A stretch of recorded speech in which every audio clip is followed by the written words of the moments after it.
오늘 말씀 사도행전 1장 8절입니다. 오늘 말씀 사도행전 1장 8절 짧은 구절인데요. 함께 찾으셔서 한 목소리로 읽도록 하겠습니다. 사도행전 1장 8절입니다.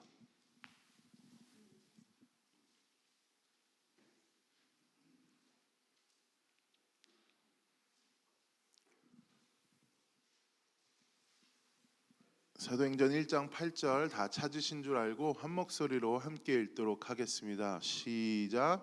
오직 성령이 너희에게 임하시면 너희가 권능을 받고 예루살렘과 온 유대와 사마리아와 땅끝까지 이르러 내 증인이 되리라 하시리라. 한 번 더 읽겠습니다. 시작. 오직 성령이 너희에게 임하시면 너희가 권능을 받고 예루살렘과 온 유대와 사마리아와 땅끝까지 이르러 내 증인이 되리라 하시니라. 아멘.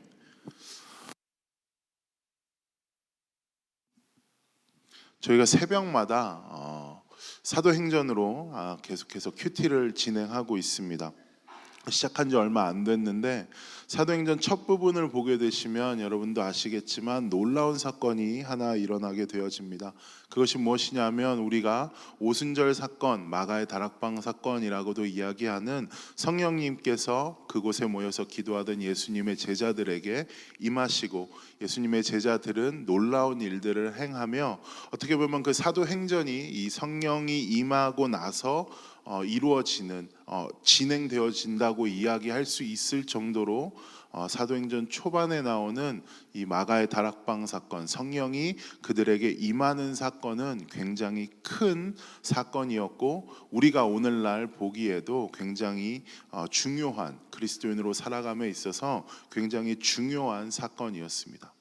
오늘날 뿐만이 아니라 그 당시의 시대를 가지고 성령을 다시 한번 생각을 해보면 성령이라는 이 제목, 성령이라는 주제는 굉장히 뜨거운 주제였습니다. 초대교회 성도들은 성령을 사모했다라고 이야기하고 그 성령의 능력으로 말미암아서 교회 생활을 했다라고 이야기했기 때문에 무엇보다도 예수님께서 너희들은 내가 가고 나서 장차 임할 성령을 기다려라라고 이야기하셨던 예수님의 이야기였기도 했기 때문에 이 초대교회 성도들에게는 이 성령이라는 주제가 굉장히 중요한 주제였고 말씀드렸다시피 뜨거운 주제였습니다. 오늘날도 저는 이 성령이라는 단어를 들을 때 다른 의미로 굉장히 뜨거운 주제 같습니다. 초대교회 성도들이 성령을 사모했었던 것과는 조금은 다른 방향성으로 오늘날을 살아가는 성도들에게는 이 성령이라는 것이 뜨거운 주제 같습니다. 질문을 한번 드려볼게요. 여러분, 성령이라는 단어를 들으면 어떤 것들이 먼저 생각나세요?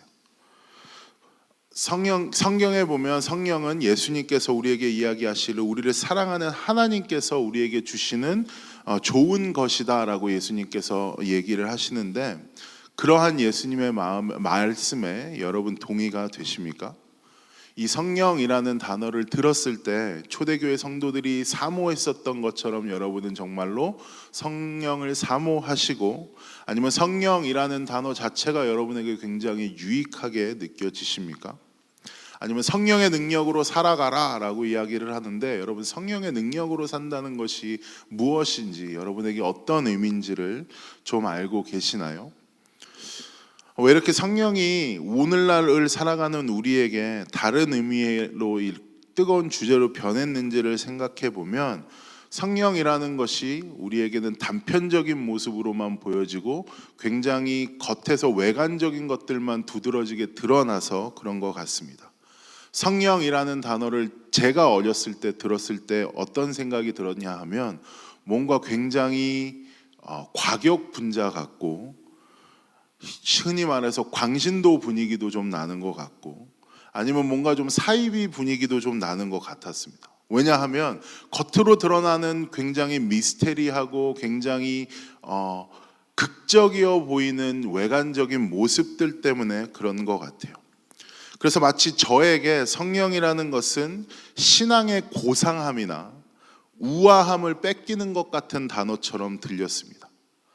그래서 여러 가지의 의미로 저는 성령이라는 것을 말하지 않았으면 하는 눈치가 있었어요. 그리고 제가 전에 사역했었던 교회는 순복음 교회였습니다. 그래서 성령을 굉장히 사모했고 기도회를 한다고 이야기하면 저희는 한 1시간 박수치면서 찬양하고 1시간 소리 지르면서 기도하는 그러한 분위기가 그냥 기도회였다라고 이야기하고 우리는 그것이 성령이 임했었다라고 이야기를 하는 다양한 백그라운드에서 지내보니까 서로 이제 다른 교단에서 성령에 대해서 이해하는 그러한 이미지들이 좀 다르시더라고요.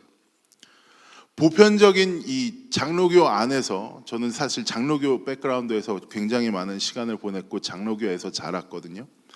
그런 장로교 안에서 이제 성령에 대한 우리의 보편적인 인식을 설명해 보자면 대부분 기도를 크게 하는 것, 방언하는 것, 아니면 뭐 예언하는 것, 뭐 치유가 되는 것, 이런 외적으로 드러나는 신비하거나 기적적인 현상들 아니면 이런 은사들을 여러분 많이 생각하시는 것 같아요. 그리고 우리는 정말로 겉으로 드러나는 그 은사들을 보면서 성령의 능력이라고 이야기를 합니다. 그리고 우리 중엔 이 성령을 받았다면 꼭 특정한 은사의 모습이 나타나야 된다라고 강요하는 사람들도 있었을 것 같아요. 그러다 보니까 점점 성도들 안에서 이 성령이라는 단어는 굉장히 어떤 의미로 위험한 단어처럼 들리게 되어지고 또 어떠한 의미로는 자기가 냉소하게 대할 수밖에 없는 단어로 변한 것 같습니다. 제가 나름대로 신앙생활하면서 많은 사람들과 성령에 대해서 이야기하면서 내린 결론은 무엇이냐 하면 결국에는 제가 전에 이야기했었던 제가 성령님에 대해서 가지고 있었던 생각이나 아니면 이 자리에 앉아 계신 여러분들이 성령님에 대하여 가지고 있는 전반적인 이미지들 자체가 우리가 성령을 굉장히 많이 모르고 있구나, 이 성령님을 굉장히 오해하고 있구나라는 생각을 많이 가지게 만들었습니다. 그렇기 때문에 오늘 신앙생활을 함에 있어서 이 성령님을 제대로 아는 것이 굉장히 중요합니다. 뭐 교리적으로만 봐도 딱딱한 이야기이긴 하겠지만 뭐 삼위일체에 대한 고백을 이야기할 때 성령님에 대한 고백이 항상 들어갑니다. 그러니까 하나님, 예수님, 성령님이란 분 자체가 이미 동일한 인격을 가지셨고 동일한 위치에 계시다는 것이고 우리 그리스도인들은 삼위일체를 고백하는 사람들이기 때문에 성령님에 대해서 제대로 아는 것은 정말로 중요합니다. 그래서 오늘 성령에 대한 것을 한 가지 나누고 함께 기도하는 시간을 가지기 원하는데, 여러분 성령의 정체가 그렇다면 무엇일까요? 물론 이 주제 하나 가지고도 몇 주간을 설교를 할 수 있고 몇 주간을 이야기해 볼 수 있겠지만 저에게 정해진 시간에 의해서 그냥 한 가지만 이야기를 하기 원한다면 오늘 우리가 읽은 이 사도행전 1장 8절에 이 성령님의 능력이 너무나도 잘 나타나 있습니다. 사도행전 1장 8절 다시 한번 읽어보겠습니다. 오직 성령이 너희에게 임하시면 너희가 권능을 받고 예루살렘과 온 유대와 사마리아와 땅끝까지 이르러 내 증인이 되리라 하시니라 라고 이야기를 하고 있는데, 이 말씀은 예수님이 승천하시면서 제자들에게 하신 말씀 중에 포함이 되어 있었던 이야기입니다. 이 말씀을 하고 정말로 예수님은 승천을 하게 되는 겁니다. 그리고 이 구절에서 바로 성령이 언급됩니다. 성령님이 하시는 일이 나오게 되어지는데 1장 8절을 보면 권능을 주신다라고 이야기합니다. 성령이 임하시면 너희가 권능을 받는다, 즉 권능이 임한다라고 이야기를 하는데 영어로 보면 권능이라는 단어가 파워로 번역되어 있어요. 그러니까 쉽게 이야기하면 우리에게 힘을 주신다라고 이야기를 합니다. 그런데 여러분 이 힘이라는 단어를 이해하는 것이 중요한데 이 힘의 정체가 그렇다면 무엇인가? 이 힘을 이해하는 것이 중요합니다. 이런 표현을 우리가 쓸 때가 있는 것 같아요. 네가 있어서 정말 다행이다, 네가 있어서 정말 힘이 되었어 라는 표현을 여러분들이 상대방에게 쓰실 때가 있습니다. 여러분 그런 표현을 다 한 번씩 써보셨을 텐데 언제 쓰셨었던 것 같으세요? 여러분의 힘으로 무엇인가를 하실 수 있었을 때 쓰셨을 것 같아요? 아니면은 여러분의 힘으로 할 수 없었던 어떠한 한계를 마주쳤고 어떠한 그런 벽에 부딪혔는데 누군가의 도움으로 인해서 그 벽을 넘게 되었을 때 그 표현을 쓸 것 같으세요? 당연히 우리는 후자 두 번째 표현의 경우에 네가 있어서 정말 힘이 된다, 네가 있어서 정말 힘이 되었어 라는 표현을 쓸 수 있을 것 같습니다. 여기서 말하는 힘의 권능, 이 힘, 권능의 정체가 바로 두 번째 경우에 쓰여진 것입니다. 내 힘으로 해결할 수 없는 한계를 만났을 때 성령은 나에게 힘을 주어서 내가 할 수 없는 것들을 하게 하시는 것입니다. 그래서 예수님이 요한복음에 보면 성령을 설명할 때 또 다른 이름으로 뭐라고 이야기하시냐면 보혜사 성령을 너희에게 임하게 할 것이다, 줄 것이다 라고 이야기를 하면서 성령 이꼴 보혜사라는 단어를 쓰고 계십니다. 보혜사라는 단어가 그래서 돕는 자이기도 하고 옆에서 격려하는 자, 보호하는 자, 영어로 봐도 카운셀러라는 표현이 되어지고 영어를 해석해봐도 상담자, 조언자, 아니면 지도교사 등 우리가 할 수 없는 일들을 옆에서 도와주면서 할 수 있게 만들어주는 뉘앙스를 짙게 풍기고 있습니다. 할 수 없는 일을 함께 할 수 있도록 돕는 힘을 하나님께서, 예수님께서 우리에게 주신다. 오직 성령이 너희에게 임하시면 너희가 권능을 받는다라고 우리가 이해할 수 있을 것 같아요. 여러분, 인간으로 살아가는 우리의 능력은 언제나 여러분이 마주하시겠지만 한계가 있습니다. 우리가 할 수 있고 할 수 없는 것들이 명백히 정해져 있는 것 같아요. 그래서인지 우리는 언제나 유혹에 넘어지고 죄를 짓고 나서도 자기 합리화에 굉장히 유능하고 언제나 우리는 또 다른 죄성을 달고 사는 사람들인 것 같아요. 그렇기 때문에 우리가 성령님의 능력을 의지하며 살아야 하는 겁니다. 왜냐하면 성령님께서 우리가 할 수 없는 것들을 하실 수 있게 만들어 주시기 때문에 그렇습니다. 그런 의미에서 성령님이 오셔서 우리에게 주시는 이 권능, 힘이라는 것은 너무나 우리에게 중요한 것입니다.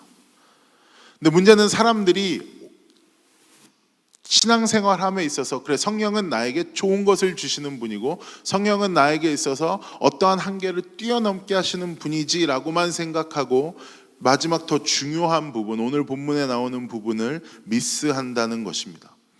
사도행전 1장 8절에서 더 중요한 부분은 바로 마지막에 있는 표현인 것 같아요.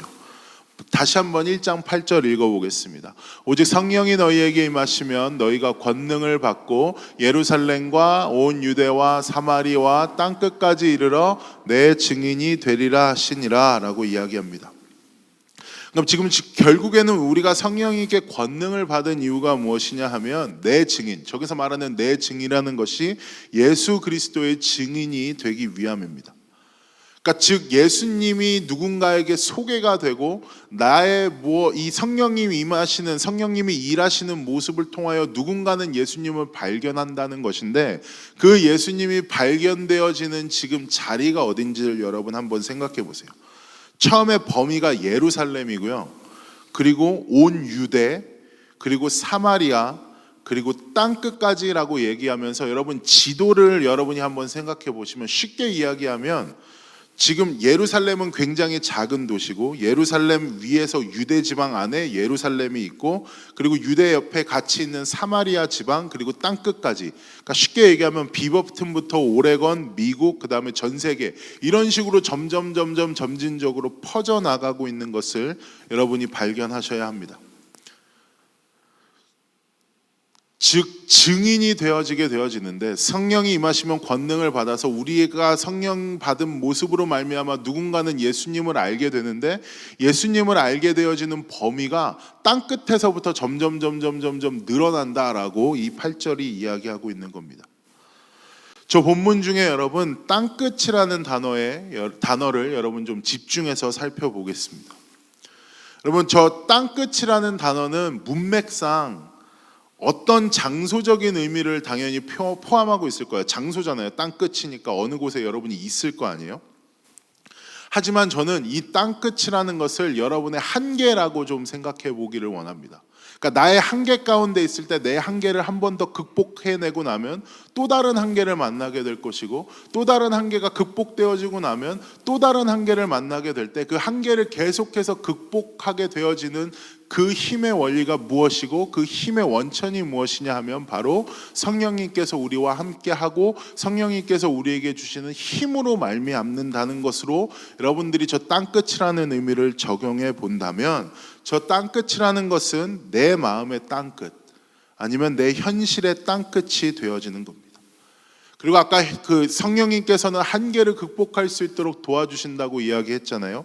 그 땅끝이라는 단어를 바꿔서 다시 한번 얘기해 보자면 저 땅끝은 내 마음의 한계가 되어질 수 있는 것, 내가 지금 처한 현실의 한계가 되어질 수 있는 것입니다.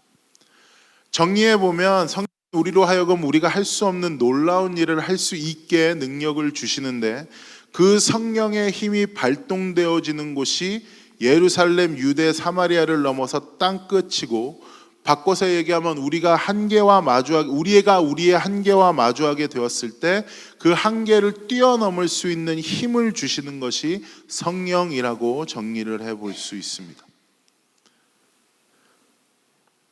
여러분의 마음의 한계, 현실의 한계치에 도착해 있을 때 그때가 바로 여러분들이 이 성령을 강하게 사모하고 이 성령님의 이끌린 삶을 살기를 소망해야 할 때인 줄을 믿습니다. 여러분, 이 사도행전만 봐도 그렇습니다. 이 마가의 다락방 사건 이후로 제자들이 산 삶에 대해서 기록해 놓은 것이 사도행전입니다. 그 성경을 보면 이 한계들이 성령의 힘으로 극복되어지는 장면들이 많이 나와요. 유대인들과 이방인들 간의 한계가 사라지는 것을 여러분이 이 사도행전을 통하여서 발견하게 될 겁니다. 지역 감정이 지금 우리가 가지고 있는 지역 감정보다 훨씬 셌습니다.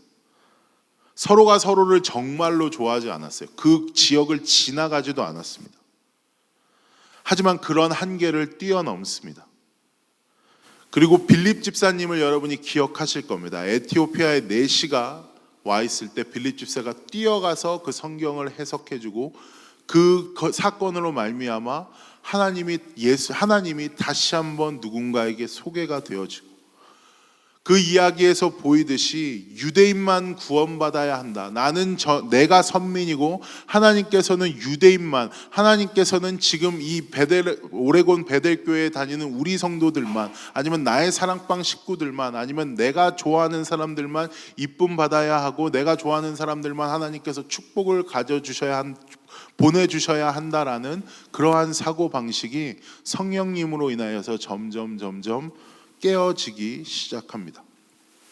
더 나아가서 베드로나 고넬료 사건, 그리고 사도행전 후반의 바울 이야기에 대해서도 인간이 만들어 놓은 한계들이 성령의 능력으로 말미암아 성령에 사로잡힌 사람들로 인하여서 계속해서 그들의 한계가 무너지게 되어집니다.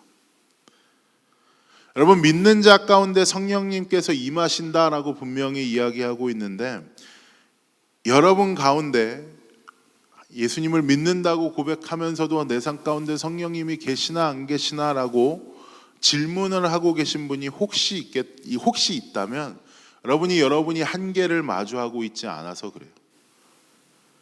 여러분이 지금 한계에 치에 가기를 꺼려하고 계셔서 그럴 것 같습니다.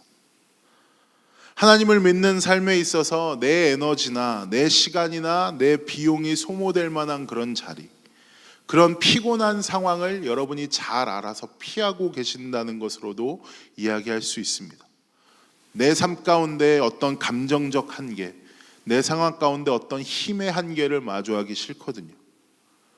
또 우리는 소수가 아니라 다수가 몰려있는 자리, 더 많은 성공과 편함을 원하는 자리, 누가 시키지 않아도 내 몸이 이미 거기 가 있음직법한 자리들, 그러한 자리들, 나의 안위와 나의 평안을 위해서만 여러분이 성령을 찾고 있는지도 모릅니다. 제가 이 성령에 대해서 생각해 보면서 이 1장 8절을 묵상하면서 들었던 생각이 무엇이냐 하면, 그렇다면 무엇이 과연 내 마음과 내 현실의 땅끝일까, 나의 한계일까를 생각해 봤습니다. 내가 가장 다가가기 어려운 사람이 내 땅끝일 수도 있겠습니다. 나와 많은 시간을 보내지만 내가 가장 사랑하기 힘든 사람이 내 땅끝일 수도 있겠습니다. 누군가에게는 내가 가기 싫지만 매일매일 나가야 하는 직장이 땅끝이 되어질 수도 있고, 내가 해야만 하는데 내가 해야 하는 것을 아는데 하기 싫은 일들이 누군가에게는 땅끝이 되어질 수도 있겠습니다. 아니면 마지막으로 이 모든 것보다 나에게 가장 어려운 나 자신을 온전히 앉아서 마주하고 나라는 사람을 이해하는 이런 모든 과정들이 또 하나의 땅끝이 되어질 수도 있을 것 같습니다. 그러니까 제가 지금 여러분에게 어떠한 이야기를 드리는 것이냐 하면, 여러분 땅끝은 멀리 있는 것이 아니라 여러분과 아주 가까이 있는 것들이고, 여러분의 지금 벗어날 수 없고 꼭 살아내야만 하는 치열한 현실이 여러분의 한계가 되어질 수도 있다는 것을 이야기하는 것입니다. 즉 땅끝이라는 것이 성령님이 임하시면 거기까지 간다라는 개념이 아니라 그것을 뛰어넘을 수 있는 그러한 성령님의 능력을 여러분이 사모하시고, 그런 성령님의 능력을 정말로 경험하게 되시기를 소망합니다. 그 한계에서 여러분이 그 한계가 극복되어졌을 때 여러분의 삶만이 빛나는 것이 아니라 예수님의 이름이 빛날 것이고, 그 성령님이 여러분과 함께하고 계시는 그 하나님이 남들에게 드러나게 되어진대요. 내 증인이 되어진다라고 이야기를 하는 겁니다. 단순히 우리가 선교를 가서 무엇인가 증인이 되어진다라는 개념이 아니라, 여러분 삶 가운데에서 예수를 믿기 치열하게 하나님께 매달리며 하나님 나와 함께하여 주십시오를 이야기하고 매일매일 여러분이 성령과 함께하는 삶을 산다면, 여러분이 있는 곳 가운데에서 여러분을 통하여 여러분으로 말미암아 예수님의 이름이 전파되고, 여러분은 그냥 그 있는 자리에서 또 다른 선교를 하고 계신 것이고, 예수님의 이름을 누군가에게 전파하고 있게 되어지는 것입니다. 이것이 내 증인이 되는 사람이다 라고 사도행전 1장 8절을 통하여서 예수님이 이야기하고 계십니다. 말씀을 여러분 마무리하기 원합니다. 오늘 본문 말씀을 보면 이 성령은 마치 극성맞은 광신도들이나 아니면 다른 사람 누군가에게는, 아니면 나는 초신자예요 라고 이야기하면서 뭔가 성령님을 사모하지 않기에는 우리가 가지고 있는 오해들을 깨어뜨릴 수 있는 본문인 것 같습니다. 우리 한계를 마주하게 하고 또 그 한계를 뛰어넘을 수 있는 능력을 주시는 것이 저기 나온 성령님 이야기하는 것. 오직 성령이 너에게 임하시면 너희가 권능을 받는다. 성령님이 하시는 일 같습니다. 성령님의 임하심으로 말미암아서 각자의 현실이 땅끝에서 그 혼돈에 저항하는 모든 존재들을 예수님의 증인으로 만드실 것이고, 저는 우리가 이 땅을 살아가면서 모두가 그러한 증인이 되어질 수 있기를 원합니다.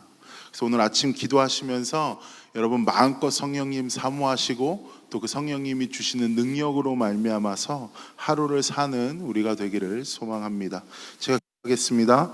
사랑과 은혜의 주님, 이 자리 가운데에 우리가 오해하고 있었던 그 성령의 이미지나 성령에 대한 생각들을 다시 한번 주님의 말씀으로 다시 한번 생각할 수 있게 하여 주시고 묵상하여 줄 수 있게 하시니 감사드리며 나아갑니다. 아버지, 성령은 결국 우리에게 우리 한계를 뛰어넘게 하는 고마운 분이고 감사한 분이고, 그 한계를 뛰어넘으로 말미암아 나에게 유익되는 것이 아니라 하나님의 이름이 드러나고 예수님의 이름이 드러나는 것을 알아서 우리가 성령님 의지하고 마음껏 사모함으로 다시 한번 예수님의 제자의 삶, 증인의 삶을 살아서 우리의 지경이 넓어지고 정말로 예루살렘과 유대와 사마리아와 땅끝까지 이르러서 증인이 되어지는 우리가 될 수 있도록 주님 함께하여 주시옵소서. 감사드리며 모든 말씀 우리를 구원하신 예수님 이름으로 기도했습니다. 아멘. 하늘에 계신 우리 아버지여, 이름이 거룩히 여김을 받으시오며 나라의 임하옵시며 뜻이 하늘에서 이루어진 것 같이 땅에서도 이루어지이다. 오늘날 우리에게 일용할 양식을 주옵시고 우리가 우리에게 죄 진 자를 사하여 준 것 같이 우리의 죄를 사하여 주옵시고 우리를 시험에 들게 하지 마옵시고 다만 악에서 구하옵소서. 대개 나라와 권세와 영광이 아버지께 영원히 있사옵나이다. 아멘.